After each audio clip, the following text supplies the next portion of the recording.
Welcome back to home tutor. आज की video में हम करने वाले हैं कक्षा 9 के संस्कृत विषय के पाठ 2 का अभ्यास कार्य। इस पाठ का अध्ययन हम पहले कर चुके हैं, इसके अर्थ को हमने समझ लिया है। अगर आपने उस वीडियो को नहीं देखा है तो पहले देख लीजिए, लिंक आपको नीचे डिस्क्रिप्शन बॉक्स में मिल जाएगी। जो पाठ है उसका अध्ययन आप जरूर किया करें, उसके अर्थ को समझा करें। इससे क्या होगा कि जो प्रश्न अभ्यास है इन्हें करने में एक तो आपको आसानी होगी क्योंकि आपने पाठ को पहले पढ़ा होता है, उसे समझा होता है। दूसरे आपको लर्न भी बहुत जल्दी हो जाता है, अच्छे से याद होता है। तो इसलिए पाठ को आप पढ़ लें और उसके बाद ही अभ्यास को किया करें। बहुत सारे बच्चे क्या करते हैं, होमवर्क पूरा करने के लिए प्रश्न अभ्यास केवल देख लेते हैं, इसे कर लेते हैं और पाठ को नहीं पढ़ते हैं। तो चलिए शुरू करते हैं आज का वीडियो और करते हैं अभ्यास कार्य। तो अभ्यास में पहला प्रश्न है, एक पदेन उत्तरम लिखत। एक पद में उत्तर लिखें। पहला है, माता काम आदिशत। माता ने किसे आदेश दिया? उत्तर हो जाएगा पुत्रीम, यानी कि पुत्री को। दूसरा है, स्वर्ण काकः कान अखादत। स्वर्ण काकः यानी कि सोने का कौवा किसको खा रहा था? उत्तर हो जाएगा तंडुलान, यानी कि चावलों को। अगला है, प्रासादः कीदृशम वर्तते। प्रासादः यानी कि जो महल था वह किस प्रकार का था? उत्तर हो जाएगा स्वर्णमयः, यानी कि सोने का। गृहम आगत्य तया का समुद्घाटिता। घर आकर उसने क्या खोला? उत्तर हो जाएगा मंजूषा, यानी कि बक्से को। लोभाविष्टा बालिका कीदृशीम मंजूषाम नयति। लोभाविष्टा यानी कि जो लालची लड़की थी उसने किस प्रकार का बक्सा लिया? उत्तर हो जाएगा वृहदताम, यानी कि बड़ा। उसने क्या किया था? बड़े बक्से को चुना था ना। अधोलिखिता नाम प्रश्ना नाम उत्तराणि संस्कृत भाषया लिखत। नीचे लिखे प्रश्नों के उत्तर संस्कृत भाषा में लिखें। पहला है, निर्धनयाः वृद्धयाः दुहिता कीदृशी आसीत। निर्धन वृद्ध स्त्री जो थी उसकी बेटी दुहिता यानी कि बेटी किस प्रकार की थी? तो यहाँ पर उत्तर हो जाएगा निर्धनयाः वृद्धयाः दुहिता विनम्रा मनोहरा च आसीत। निर्धन बूढ़ी स्त्री की बेटी विनम्र यानी कि नम्र स्वभाव वाली और सुंदर थी। अगला प्रश्न है, बालिकया पूर्वम कीदृशः काकः न दृष्टः आसीत। बालिकया यानी कि बालिका के द्वारा पहले किस प्रकार का कौवा नहीं देखा गया था? उत्तर हो जाएगा बालिकया पूर्वम एतादृशः स्वर्णपक्षः रजत चंचुः स्वर्णकाकः न दृष्टः आसीत। बालिका के द्वारा इससे पहले इस तरह का सोने के पंखों वाला, चांदी के चोंच वाला, सोने का कौवा नहीं देखा गया था। अगला है, निर्धनयाः दुहिता मंजूषयाम कानि अपश्यत। निर्धन की बेटी ने बक्से में क्या देखा? उत्तर हो जाएगा निर्धनयाः दुहिता मंजूषयाम महारहाणि हीरकाणि अपश्यत। निर्धन की बेटी ने बक्से में बहुमूल्य हीरे देखे। अगला है, बालिका किम दृष्ट्वा आश्चर्यचकिता जाता। बालिका क्या देखकर आश्चर्यचकित हो गई? उत्तर हो जाएगा बालिका वृक्षस्य उपरि स्वर्णमयं प्रासादम दृष्ट्वा आश्चर्यचकिता जाता। बालिका यानी कि लड़की वृक्ष के ऊपर स्वर्णमयम यानी कि सोने का महल देखकर आश्चर्यचकित हो गई। गर्विता बालिका कीदृशम सोपानम अयाचत कीदृशम च प्राप्नोत। गर्विता यानी कि जो घमंडी लड़की थी उसने किस तरह का सीढ़ी मांगा था, किस तरह की सीढ़ी मांगी थी और उसे किस तरह का मिला? तो उत्तर हो जाएगा गर्विता बालिका स्वर्णमयम सोपानम अयाचत ताम्रमयम च प्राप्नोत। घमंडी लड़की ने सोने की सीढ़ी मांगी थी और उसे तांबे की सीढ़ी मिली। अगला प्रश्न है, अधोलिखिता नाम शब्दा नाम विलोम पदम पाठात चित्वा लिखत। नीचे लिखे शब्दों के विलोम शब्द पाठ से चुनकर लिखें। तो यहाँ पर हमें जो शब्द दिए गए हैं इनके हमें विलोम शब्द लिखने हैं। पहला है पाश्चात। पाश्चात का मतलब होता है बाद में, तो इसका विलोम पद हो जाएगा पूर्वम यानी कि पहले। हसितुम यानी कि हंसता हुआ, तो इसका विलोम पद होगा रोदितुम यानी कि रोता हुआ। अधः यानी कि नीचे, विलोम पद होगा उपरि यानी कि ऊपर।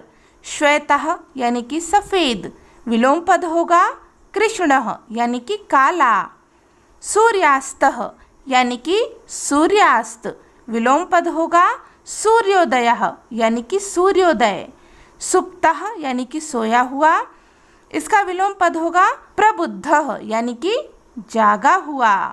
अगला है संधिम कुरुत। संधि कीजिए। संधि क्या होता है? दो वर्णों के मेल से क्या होता है, एक नया शब्द बन जाता है और इसी मेल को हम कहते हैं संधि।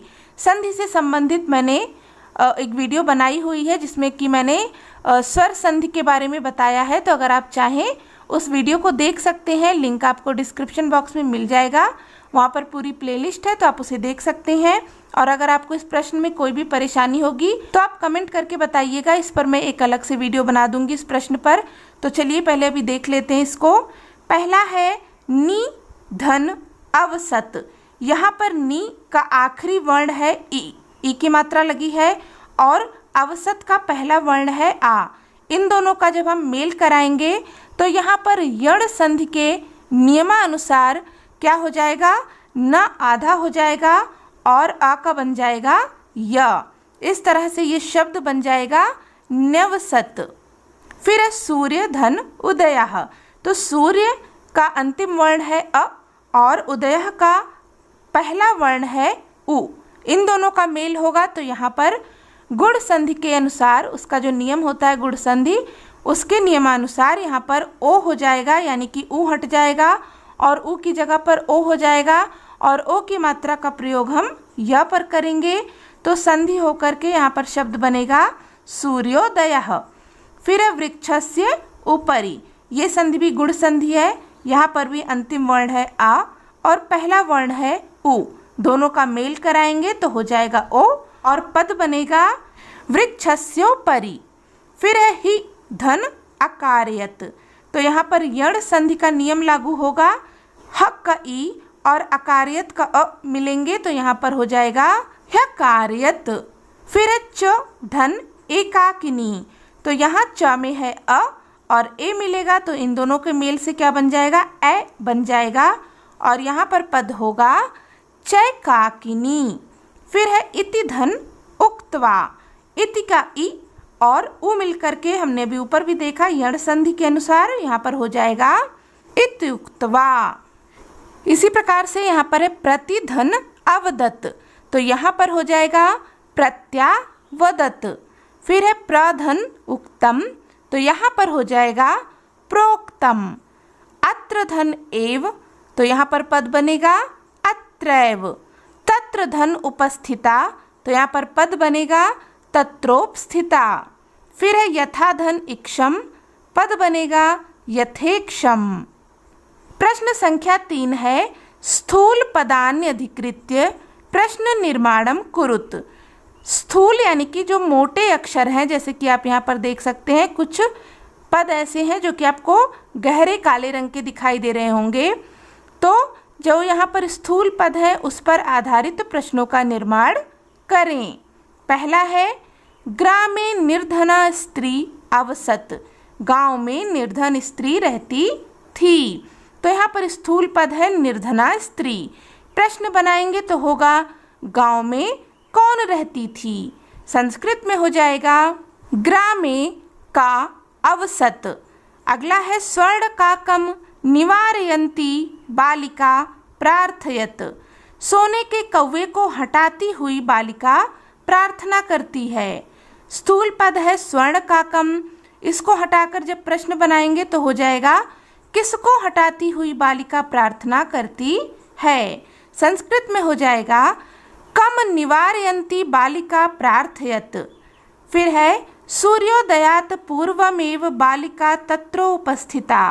सूर्योदय के पहले ही लड़की वहाँ उपस्थित हो गई। स्थूल पद है सूर्योदयात। इसकी जगह पर जब हम प्रश्न बनाएंगे तो हो जाएगा किसके पहले ही लड़की वहाँ पर उपस्थित हो गई।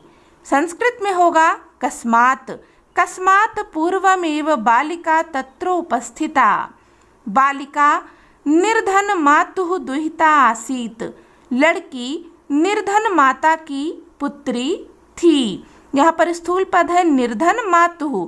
इसकी जगह पर जब प्रश्न बनाएंगे तो हो जाएगा बालिका यानी कि लड़की किसकी पुत्री थी।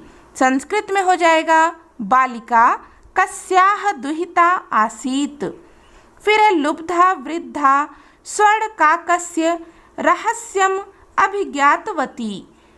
लुब्धा यानी कि जो लोभी स्त्री थी वह स्वर्णकाक यानी कि सोने के कौवे का रहस्य जान गई। यहाँ पर स्थूल पद है स्वर्णकाकस्य। प्रश्न बनाएंगे तो होगा लोभी स्त्री किसके रहस्य को जान गई। संस्कृत में हो जाएगा लुब्धा वृद्धा कस्य रहस्यम अभिज्ञातवती। प्रश्न संख्या 4 है प्रकृति प्रत्यय संयोगम कुरुत पाठात चित्वा व लिखत। प्रकृति और प्रत्यय का संयोग करें, पाठ से चुनकर लिखें। तो यहाँ पर हमें प्रकृति और प्रत्यय का संयोग यानी कि मिला करके इन दोनों को लिखना है। यानी कि एक मूल शब्द है उसमें प्रत्यय जुड़ा हुआ है, उसको जोड़ करके यहाँ पर हमें पद बनाने हैं। पहला है वि धन लोक धन ल्यप। तो यहाँ पर ल्यप प्रत्यय जो है दिया गया है। जब हम किसी पद में ल्यप प्रत्यय को जोड़ते हैं तो इसमें क्या होता है, ये जो आधा ल है और आधा पा है इनका लोप हो जाता है यानी कि हट जाते हैं और यहाँ पर यह जुड़ जाता है। जैसे कि वि लो ये का आधा है और अंत में हो जाएगा या, यानी कि पद बनेगा विलोक्य। इसी प्रकार से नि धन क्षिप धन ल्यप। तो यहाँ पर पद बनेगा निक्षिप्य। फिर है आ धन गम धन ल्यप। तो यहाँ पर बन जाएगा आगम्य। फिर है दृश्य धन कत्वा। कत्वा प्रत्यय में क्या होता है, जो वा है वह जुड़ जाता है, क और ता ये दोनों हट जाते हैं। तो यहाँ पर पद बनेगा दृष्टवा। फिर है शी धन कत्वा। तो यहाँ पर पद बनेगा शयित्वा। लघु धन तमप। तो इसमें क्या होता है, जो ये आधा पा है इसका लोप हो जाएगा, तम जो है जुड़ जाता है। तो यहाँ पर पद हो जाएगा लघुतम। प्रश्न संख्या 5 है प्रकृति प्रत्यय विभागम कुरुत। प्रकृति और प्रत्यय का विभाग यानी कि इन्हें अलग अलग करो। ऊपर वाले प्रश्न में हमने क्या किया था, प्रकृति और प्रत्यय को जोड़ कर लिखा था। अब यहाँ पर हमें जो पद दिए गए हैं इसमें से प्रकृति और प्रत्यय यानी कि जो मूल शब्द है और जो प्रत्यय है उसे अलग अलग करके लिखना है। पहला है रोदितुम। तो यहाँ पर होगा रुद धन तुमुन। तुमुन प्रत्यय लगा हुआ है तो ये होगा रुद धन तुमुन। फिर है दृष्टवा, हमने ऊपर देखा था, यहाँ पर क्या हो जाएगा दृश्य धन कत्वा। विलोक्य, तो यहाँ पर क्या होगा वि धन लोक धन ल्यप। निक्षिप्य, यहाँ पर क्या हो जाएगा नि धन क्षिप धन ल्यप। फिर आगत्य, तो यहाँ पर हो जाएगा आ धन गम धन ल्यप। शयित्वा, तो यहाँ पर हो जाएगा शी धन कत्वा। फिर है लघुतमम, तो यहाँ पर हो जाएगा लघु धन तमप। प्रश्न संख्या 6 है अधोलिखितानि कथनानि कह का कम काम च कथयति। नीचे लिखे कथनों को किसने किससे कहा। यहाँ पर हमें कुछ कथन दिए गए हैं तो हमें क्या करना है, इनको बताना है कि इन कथनों को किसने कहा और किससे कहा। पहला है पूर्वम प्रातराशः क्रियताम। बालिका जो है जब जाती है कौवे के महल में तो वह देखता है कि बहुत थकी हुई है, तो कौवा उस लड़की से कहता है कि पहले नाश्ता कर लो। तो यहाँ पर क्या हो जाएगा, किसने कहा, स्वर्ण का कहा, और किससे कहा, बालिकाम, बालिका से। अगला है सूर्या तपे तंडुलान खगेभ्यो रक्ष, सूर्य की गर्मी में चावलों की खग यानी कि पक्षियों से रक्षा करो। तो ये किसने कहा था, ये माता ने कहा था, तो यहाँ पर हो जाएगा वृद्धा माता। किससे कहा था, अपनी पुत्री से, तो यहाँ पर हो जाएगा पुत्रीम। अगला है तंडुलान माँ भक्षय, चावलों को मत खाओ, किसने कहा था, ये लड़की ने कहा था, तो यहाँ पर हम लिखेंगे बालिका। किससे कहा, स्वर्ण काकम यानी कि सोने के कौवे से। अहम तुभ्यम तंडुल मूल्यम दास्यामि, मैं तुम्हें चावलों का मूल्य दूंगा, किसने कहा था, सोने के कौवे ने, तो यहाँ पर हो जाएगा स्वर्ण काकः। किससे कहा था, लड़की से, तो यहाँ पर हो जाएगा बालिकाम। फिर है भो नीच काक अहम आगता मह्यम तंडुल मूल्यम प्रयक्ष, हे नीच कौवे मैं आ गई, मेरे चावलों का मूल्य दो। ये किसने कहा था, ये जो लोभी लड़की थी उसने कहा था, तो यहाँ पर हो जाएगा लुब्धयाः बालिका। और किससे कहा था, सोने के कौवे से कहा था, तो यहाँ पर हो जाएगा स्वर्ण काकम। अगला प्रश्न है उदाहरणम अनुसृत्य कोष्ठक गतेषु पदेषु पंचमी विभक्तेः प्रयोगम कृत्वा रिक्त स्थानानि पूरयत। उदाहरण के अनुसार कोष्ठक में दिए गए पदों में पंचमी विभक्ति का प्रयोग करके रिक्त स्थानों को पूरा करें। तो यहाँ पर हमें कुछ वाक्य दिए गए हैं जो कि अपूर्ण हैं। इन्हें पूरा करने के लिए यहाँ कोष्ठक में कुछ पद दिए गए हैं। इन पदों में हमें पंचमी विभक्ति जोड़नी है और यहाँ पर लिखना है और इन वाक्यों को पूरा करना है। जैसा कि यहाँ पर उदाहरण में दिया गया है, मूषकः विलाद बहि निर्गच्छति, चूहा बिल से बाहर निकलता है। कोष्ठक में दिया गया था पद बिल, इसमें पंचमी विभक्ति का प्रयोग करेंगे तो होगा विलाद। इसी प्रकार से जनः बहि आगच्छति, यहाँ पर पद दिया गया है ग्राम, तो इसमें जब हम पंचमी विभक्ति जोड़ेंगे तो यहाँ पर पद बनेगा ग्रामात्। जनः ग्रामात् बहि आगच्छति, लोग गांव से बाहर आ गए। फिर है नद्यः निस्सरन्ति, यहाँ पर पद दिया गया है पर्वत, इसमें लगाएंगे पंचमी विभक्ति तो यहाँ पर हो जाएगा पर्वतात्, नदी पर्वत से निकलती है। अगला है पत्राणि पतन्ति, पत्ते गिरते हैं, यहाँ पर दिया गया है वृक्ष, इसमें लगाएंगे पंचमी विभक्ति तो ये हो जाएगा वृक्षात्, वृक्षात् पत्राणि पतन्ति, वृक्ष से पत्ते गिरते हैं। फिर है बालकः बिभेति, बालक बिभेति यानी कि डरता है, किससे डरता है, यहाँ पर है सिंह, इसमें लगाएंगे पंचमी विभक्ति तो हो जाएगा सिंहात्, बालकः सिंहात् बिभेति, बालक सिंह से डरता है। ईश्वरः त्रायते, ईश्वर दूर करते हैं, पद दिया गया है क्लेश, इसमें लगाएंगे पंचमी विभक्ति तो हो जाएगा क्लेशात् यानी कि क्लेश से। ईश्वरः क्लेशात् त्रायते। प्रभुः भक्तं निवारयन्ति, भगवान भक्तों को दूर करते हैं, पद दिया गया है पाप, इसमें लगाएंगे पंचमी विभक्ति तो हो जाएगा पापात् यानी कि पाप से। प्रभुः भक्तं पापात् निवारयन्ति, भगवान भक्तों को पाप से दूर करते हैं। तो इस प्रकार से हमने यहाँ पर इस पाठ का अभ्यास कार्य पूरा कर लिया है। इससे संबंधित कोई भी डाउट हो तो आप कमेंट करके पूछ सकते हैं। अगर आपको ये वीडियो हेल्पफुल लगी हो तो प्लीज़ इसे लाइक कीजिएगा, अपने दोस्तों के साथ में शेयर करना ना भूलिएगा और चैनल पर पहली बार आए हैं तो सब्सक्राइब भी कर लें। मिलते हैं नेक्स्ट वीडियो में, तब तक के लिए take care and bye bye.